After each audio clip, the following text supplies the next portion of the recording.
Ahead tonight, a group of Bahamian sisters honored at this weekend's Trumpet Awards in Atlanta. And coming up in sports, officials soliciting financial support for the National Family Island Regatta. The Bahamas tonight, the weekend edition starts now. Now in HD.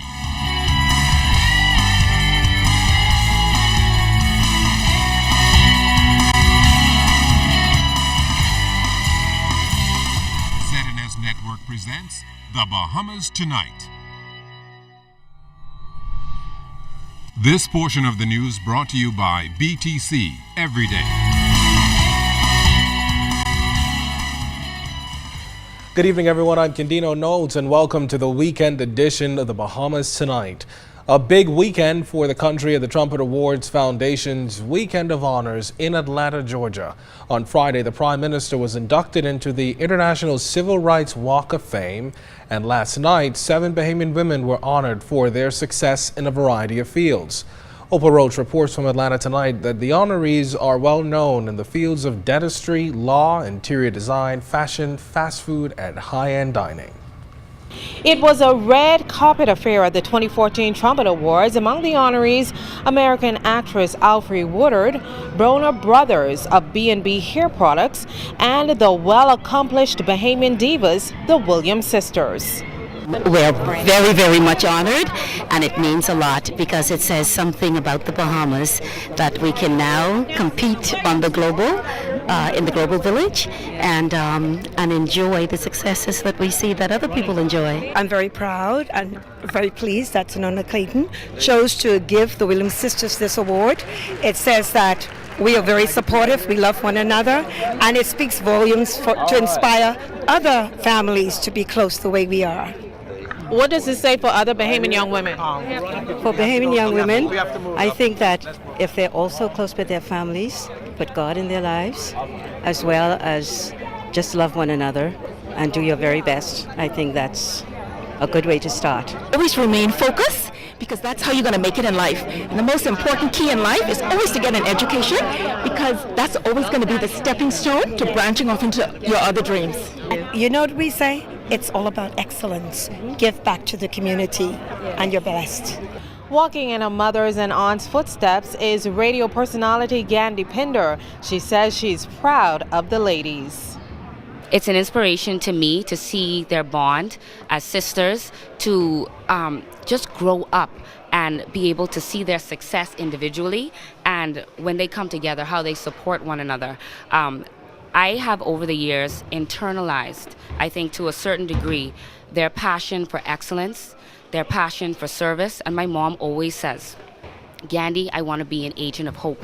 I was there when I was about 7 years old in my grandmother's house, and we used to be mixing that bamboo shack seasoning at the table. I used to be scooping out the seeds and cutting up the skins of the guava so we can make the guava duff when we had one little shack on Nassau Street. And now to be involved in HR and PR and marketing for the Bamboo Shack Group, which includes Frankie Gone Bananas and La Rose, and now the new fine dining restaurant Sapadilla, and where my mom has over 500 employees. It really is special. Now, a number of Bahamians attended the star-studded event, including Bobby Pinder. To see the Williams sisters being presented among other greats, other greats around the world was a phenomenal experience. The Williams sisters were the only foreigners among the 9 American honorees. At the Trumpet Awards in Atlanta, Georgia, I'm Opal Roach, ZNS Network News. Well, infrastructural development at Cat Island is progressing with ongoing improvements being made to the main roadways and seawalls on that island. Cat Island MP Deputy Prime Minister Philip Davis tells ZNS News that he's commissioned a study that's expected to help sustain the current infrastructural improvements being made. I have a study being done by the Caribbean Development Bank for the purpose of deciding how to construct what I call a spine road down the center of Cat Island, so that we'll no longer be victims of hurricanes and sea level rises that's eroding what I call the main road that we have now, which is just too near to the sea, particularly in the central part of Cat Island. So that is an ongoing study. We are awaiting that report to determine how best to give effect to the desire to have that spine road. Now, also in the pipeline for Cat Island is a new golf course and improvements to the existing airport facilities. We're very near now to closing the deal on the Cat Island Partners PGA golf course project in the back in Old Bight area, along with the construction of a new terminal at New Bight and with the expansion of the runway. That's ongoing, and hopefully within the next 2-3 weeks we'll have a more definitive message to give to our people in Cat Island about that. Well, members of the disabled community will tell you that it's actually pretty difficult if you're disabled trying to utilize public transport. In fact, a number of disabled persons have shared their stories with ZNS News about the ill treatment they receive from bus drivers who they claim either pass them straight on the bus stops or are very insensitive to their special needs. And with public buses ill-equipped to accept riders in wheelchairs, it's a strenuous task for members of the disabled community to move about town. But the proposed equal opportunities legislation for persons with disabilities, if made law, is about to change that. Social Services Minister Melanie Griffin says one of the main features of the legislation, which will come to Parliament in mid to late February, allows for better access to transportation. As a matter of fact, the legislation will cause for the establishment of a commission that will deal directly with such features. One of the main features of the legislation is the provisions for a commission, and that commission will be mandated to initiate discussions with the ministry responsible for transport with regard to the provision of public transportation or transportation for persons with disabilities. Also, as a part of this commission, persons with disabilities will serve on this commission, and so they will have a direct input into the work of the commission and into what happens on their behalf. Now, wider consultation on the proposed legislation begins tomorrow with a town meeting at St. Joseph's Catholic Church Hall on Boyd Road at 7 p.m., where members of the public will be able to provide input and give feedback on the proposed law. The Social Services Minister says at the top of her agenda is fostering what she calls disability inclusive development.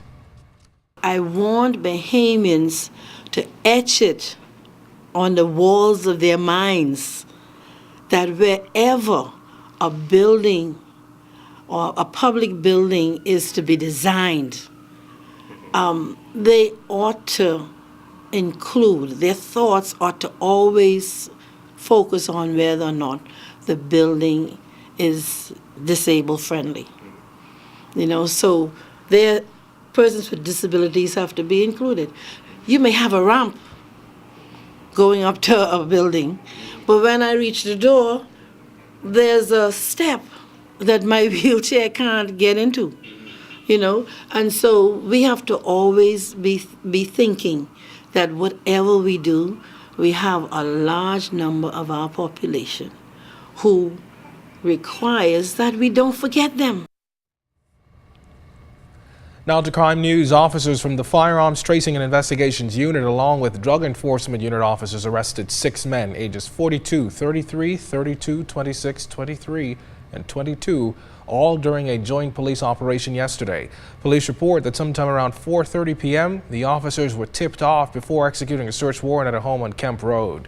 The officers say it was there where they uncovered a quantity of marijuana and ammunition.